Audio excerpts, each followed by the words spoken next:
Hi my dear friend, this is Anshul Sharma और आज अपन start करने वाले हैं क्लास 9 का चैप्टर फर्स्ट, जिसका नाम है हमारे आसपास के पदार्थ और इंग्लिश में इसे कहते हैं मैटर इन आवर सराउंडिंग। देखिए, ये वीडियो थोड़ी सी लंबी होने वाली है क्योंकि मैं आपको इसमें क्वेश्चंस भी सॉल्व करवाऊंगा, हिंदी के भी इंग्लिश के भी, प्लस आपको मैं टॉपिक वाइज भी थ्योरी भी अच्छे तरीके से समझाने वाला हूँ। इसलिए वीडियो में अंत तक बने रहिएगा और देखिएगा। फर्स्ट क्वेश्चन हमारे सामने फर्स्ट चैप्टर का, पदार्थ किसे कहते हैं, व्हाट इज सब्सटेंस। तो देखिए, ब्रह्मांड में उपस्थित सभी वस्तुओं जिनमें द्रव्यमान होता था स्थान गिरती पदार्थ कहलाती हैं। और उदाहरण के तौर पर लोहा पत्थर ईंट जलवायु आदि। देखिए, पदार्थ एक्चुअल में कहते किसे हैं, दुनिया में या ब्रह्मांड में कोई भी ऐसी चीज जिसके पास एक तो क्या हो भैया, द्रव्यमान हो, और दूसरा वो स्थान घेरती हो। जैसे ये बोर्ड है, स्थान भी घेरेगा, इसके अंदर द्रव्यमान भी है। द्रव्यमान कहते हैं एक्चुअली भार को, तो भार से थोड़ा सा अलग होता है, लेकिन आप यहाँ ये समझ सकते हो कि हाँ, द्रव्यमान मतलब वजन। ठीक है, एक्चुअली वजन से अलग होता है, अगेन आई एम सेइंग, लेकिन फिर भी आप द्रव्यमान को वजन से कनेक्ट करके समझ सकते हैं। तो एक तो वजन हो और दूसरा स्थान घेरती हो। तो ऐसी सभी वस्तुएं जिनके पास द्रव्यमान हो और स्थान घेरती हो वो सभी पदार्थ कहलाएंगे। जैसे लोहे के अंदर ये गुण है, मतलब दुनिया में ऑलमोस्ट जितनी भी चीज़ें हैं उन सब में ये दोनों क्वालिटीज़ आपको देखने को मिल जाएंगी। एक तो द्रव्यमान होगा और स्थान घेरेंगी, तो इसलिए हम ऑलमोस्ट सभी वस्तुओं को पदार्थ कहेंगे। ठीक है, ये मित्रों दूसरा क्वेश्चन हमारे सामने है कि निम्नलिखित में से कौन कौन पदार्थ हैं, यानी कि ये जो लिखे हुए हैं इनमें से आपको केवल पदार्थ जो हैं उनको छांटना है। तो हमने अभी देखा था कि पदार्थ किसे कहते हैं, जिसके अंदर द्रव्यमान हो और जगह घेरता हो, तो उसे हम पदार्थ कहेंगे। तो देखिए, कुर्सी यहाँ पर है, कुर्सी के अंदर द्रव्यमान यानी कि वजन भी होता है और स्थान भी घेरती है, इसलिए ये पदार्थ है। तो इसे लिख लेंगे हम। वायु, तो वायु के अंदर भी द्रव्यमान होता है और स्थान घेरती है, इसलिए वायु भी पदार्थ है। स्नेह यानी कि अपना जो लाड़ प्यार है किसी के प्रति, वो पदार्थ नहीं है, तो इसलिए इसे छोड़ देंगे। गंध यानी कि स्मेल, तो ये भी पदार्थ नहीं है क्योंकि ना तो ये जगह घेरती और ना इसके पास द्रव्यमान होता है, इसलिए ये पदार्थ नहीं है। घृणा यानी कि किसी से नफरत, तो ये भी पदार्थ नहीं है, तो इसलिए इसे छोड़ देंगे। बादाम, देखिए बादाम के अंदर वजन होता है और जगह गिरता है, इसलिए बादाम क्या है, पदार्थ है, इसे ले लेंगे। विचार, विचार पदार्थ नहीं है। नींबू पानी, नींबू पानी देखिए वजन होता है और स्थान भी घेरता है कहीं ना कहीं, तो इसलिए नींबू पानी जो है पदार्थ है, इसलिए इसे ले लेंगे। और यहाँ पर देखेंगे इत्र की सुगंध, तो सुगंध में कोई द्रव्यमान या वजन या भार नहीं होता है, ना ये जगह घेरती है, तो इसलिए इत्र की सुगंध पदार्थ नहीं होगी। तो यहाँ पर हमने इन सबको लिख लेना है, जो जो पदार्थ हैं, ठीक है, उन्हें अपन को अलग लिख लेना है। यही आंसर होगा, स्क्रीनशॉट ले सकते हैं आप। नेक्स्ट क्वेश्चन देखिए। तो देखिए, अगला प्रश्न ये आपके सामने है। गर्म खाने की खुशबू कई मीटर दूर से भी आप तक पहुंच जाती है, परंतु ठंडे खाने की खुशबू लेने के लिए आपको उसके नजदीक जाना पड़ता है। कहना क्या चाहता है ये कि गर्म खाना कहीं अगर बन रहा होता है, गर्मा गर्म गाजर का हलवा बन रहा हो, कड़ी बन रही हो या कोई सब्जी बन रही हो टेस्टी सी, तो उसकी खुशबू कई मीटर दूर से भी आप तक पहुंच जाती है, लेकिन ठंडे खाने के साथ में ऐसा नहीं होता। तो उसके पीछे का रीजन जानेंगे हम, क्यों ऐसा होता है।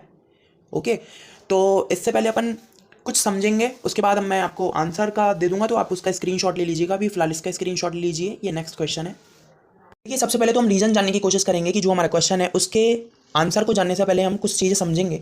हम ये समझेंगे कि गर्म खाने की खुशबू कई मीटर दूर से भी हम तक आ जाती है, लेकिन ठंडे खाने की खुशबू हम तक नहीं पहुंच पाती। उसके पीछे का रीजन क्या है। देखिए, जितने भी पदार्थ होते हैं सभी पदार्थ परमाणुओं से मिलकर बने होते हैं। परमाणु वह सूक्ष्मतम कण है जो पदार्थ को बहुत बार तोड़ने पर लास्ट में जो एक पॉइंट ऐसा आएगा कि परमाणु हमें मिलेगा और बहुत छोटा होता है परमाणु, और सदैव गोलाकार भी होगा।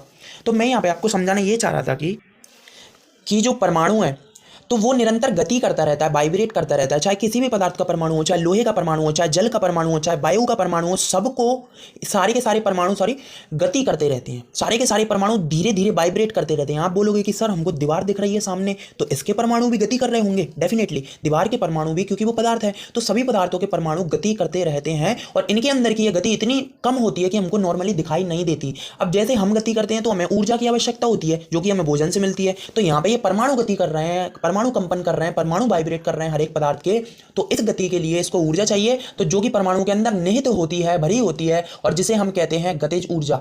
तो यह गतिज ऊर्जा सभी पदार्थों के सभी परमाणुओं को गति कराने में महत्वपूर्ण भूमिका निभाती है। अब देखिए, जिसकी गतिज ऊर्जा बहुत ज़्यादा होगी वह ज़्यादा गति करेगा, किसी की गतिज ऊर्जा अगर कम होगी तो वह कम गति करेगा, सीधी सी बात है।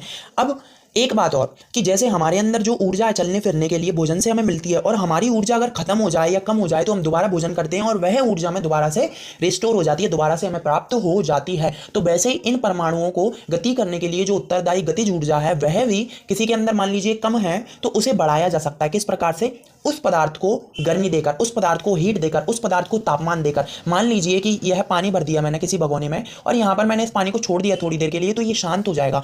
चूंकि ये पदार्थ है तो हम जानते हैं कि सभी पदार्थ परमाणुओं से बने होते हैं और सभी परमाणु गति करते हैं, चाहे वो थोड़ा सा ही वाइब्रेट करेंगे, लेकिन परमाणु वाइब्रेट या कंपन जरूर करते हैं और उसके लिए उत्तरदायी होती है गतिज ऊर्जा। तो हम मान लेते हैं कि इस पानी की गतिज ऊर्जा अभी जो है ना, उसकी वजह से ये कण गति कर रहे हैं, लेकिन हमको दिखेंगे नहीं, बहुत कम गति करेंगे।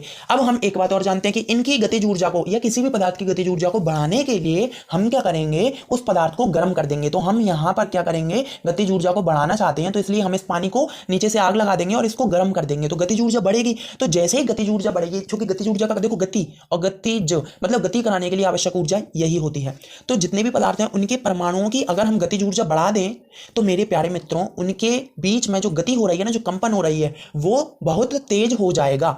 तो यहां पर हम जैसे ही पानी को गर्म करेंगे तो पानी के जो परमाणु हैं उनके बीच का कंपन बहुत तेज होने लगेगा, जो कि आप पानी को उबालते समय देख भी सकते हैं। पानी बिल्कुल ऐसे उछलने लगता है। क्यों? क्योंकि उसके परमाणु अब तेज गति करने लगे। क्यों? क्योंकि उसको हमने गतिज ऊर्जा उसकी बढ़ा दी। कैसे बढ़ा दी? गतिज ऊर्जा बढ़ाने के लिए हम किसी भी पदार्थ को गर्म करते हैं और गतिज ऊर्जा कम करने के लिए किसी पदार्थ को हम ठंडा करते हैं। यहाँ पे हमने क्या कर दिया, गतिज ऊर्जा बढ़ा दी, तो इसलिए कंपन बढ़ जाएगा। किसका? पानी के कणों के बीच का कंपन बढ़ जाएगा। तो यहाँ पे ये बात हो गई। अब देखिए भोजन के केस में होता क्या है कि जैसे यहां पर कोई गर्म खाना पक रहा है। अब हम जानते हैं कि हम जिस भी प्रकार का खाना पकाएं उसमें कुछ ना कुछ मात्रा द्रव की, पानी की मिली हुई होती है।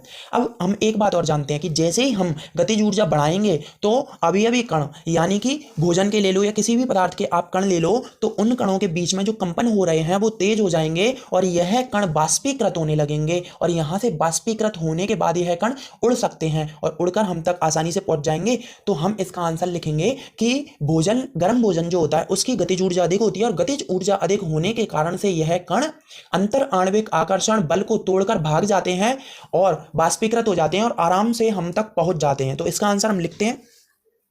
तो देखिए यहाँ पे आप आंसर नोट कर लीजिए। मैंने लिखा है गर्म खाने के अभी कणों की गतिज ऊर्जा। अभी कण मतलब जिन कणों से वह खाना बना है, ठीक है। तो गर्म खाने के अभी कण है जिनसे वह बना है, तो कणों की गतिज ऊर्जा ठंडे खाने के अभी कणों की अपेक्षा अधिक होती है और गतिज ऊर्जा अधिक होने से क्या होगा कि यह आसानी से बाष्पीकृत हो जाता है। तो इसलिए मैंने लिखा है कि इस कारण यह आसानी से बाष्पीकृत होकर गैस की तरह व्यवहार करते हैं और कई मीटर दूर तक भी हम तक पहुंच जाते हैं गर्म खाने के कण।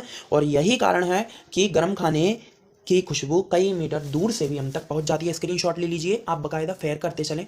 अगर आपको लग रहा है कि हमें कोई ऐसा प्लेटफॉर्म नहीं मिल पा रहा है जहाँ से हम क्वेश्चंस को, आंसर्स को अच्छे तरीके से सॉल्व कर सकें, तो यहाँ पे फ्री ऑफ कॉस्ट है। आप यहाँ पे पूरा फेयर अच्छे से नोट्स बनाइए, बढ़िया तरीके से पढ़िए, मेहनत करिए, दम लगाइए और निश्चित ही आप सफल होंगे, ठीक है। तो स्क्रीनशॉट ले लीजिए। नेक्स्ट देखिएगा। अगला क्वेश्चन सॉल्व करने से पहले आपको समझना पड़ेगा अंतर परमाणविक आकर्षण बल, और इसे कहते हैं इंटर एटॉमिक अट्रैक्शन फोर्स।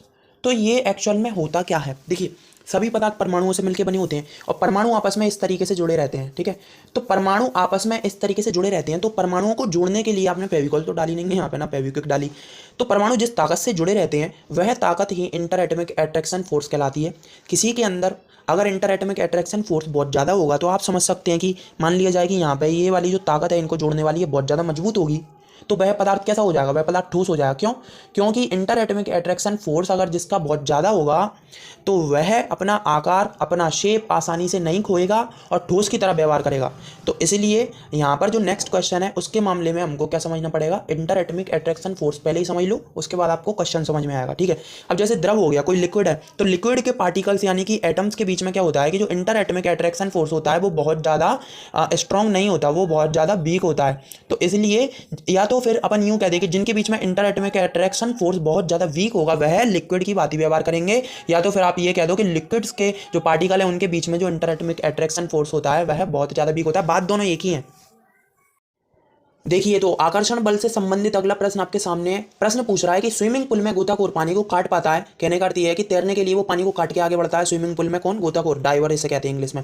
तो स्विमिंग पूल में गोताखोर पानी को काट पाता है, इससे पदार्थ का कौन सा गुण प्रेक्षित होता है? मतलब यहाँ पर जो पदार्थ है वो क्या? पानी। तो पानी का कौन सा गुण यहाँ पे दिख रहा है? मतलब पानी को वो काट पा रहा है। कौन सा गुण है पानी के अंदर कि पानी आसानी से कट रहा है? कोई जमीन पे लेट के जमीन में तैर सकता है क्या? नहीं तैर सकता, लेकिन पानी में तैर पाता है। जमीन को नहीं काट पाएगा, हाथों से पानी को काट पा रहा है। तो इसके पीछे का क्या फंडा है? कौन सा गुण है पानी के अंदर ऐसा कि स्विमिंग में जो गोताखोर है वो उसे काट के आगे बढ़ जाता है? तो देखिए सबसे पहले हम ये जानते हैं, मैंने आपको भी बताया था कि जितने भी पदार्थ होते हैं उनके परमाणुओं के बीच में एक आकर्षण बल होता है जिसे हम अंतर परमाणविक आकर्षण बल या अंतर आणविक आकर्षण बल कहते हैं। अगर वो बहुत ज्यादा मजबूत होगा तो वह पदार्थ ठोस की भांति व्यवहार करेगा, मतलब आसानी से कटेगा नहीं, आसानी से अलग नहीं होगा। लेकिन जो द्रव होते हैं जैसे कि पानी या कुछ भी और द्रव, तो उनके बीच में क्या होता है? उनके पदार्थों के परमाणुओं के बीच में जो आकर्षण बल होता है जोड़ के रखने वाला वो बहुत कमजोर होता है। तो इसलिए मान लीजिए ये पानी के परमाणु है और ये पानी के परमाणु है, तो इनके बीच में में जो आकर्षण बल है वो बहुत ज़्यादा दुर्बल होगा। तो जैसे ही बाह्य बल आरोपित करेंगे हम, तो ये टूट जाएंगे बंद, और ये परमाणु एक दूसरे से अलग हो जाएंगे और इधर उधर हो जाएंगे और ये अपना आकार खो देंगे, और पानी को आसानी से इसी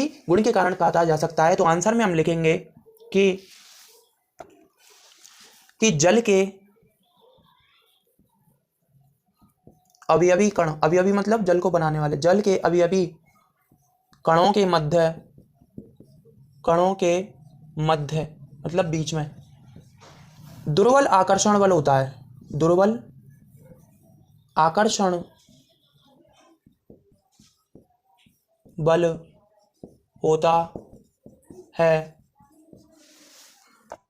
जिसके कारण बाह्य बल लगाने पर, एक्सटर्नल फोर्स लगाने पर ये कण एक दूसरे से अलग हो जाते हैं। तो मैंने लिखा है कि दुर्बल आकर्षण बल होता है जिसके कारण गोताखोर, मैं डायरेक्ट लिख देता हूँ, गोताखोर, ज़्यादा लंबा नहीं कर रहा मैं, गोताखोर जल को काट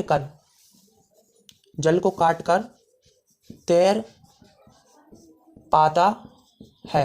बात क्लियर है? तो ये हो गया, ठीक है।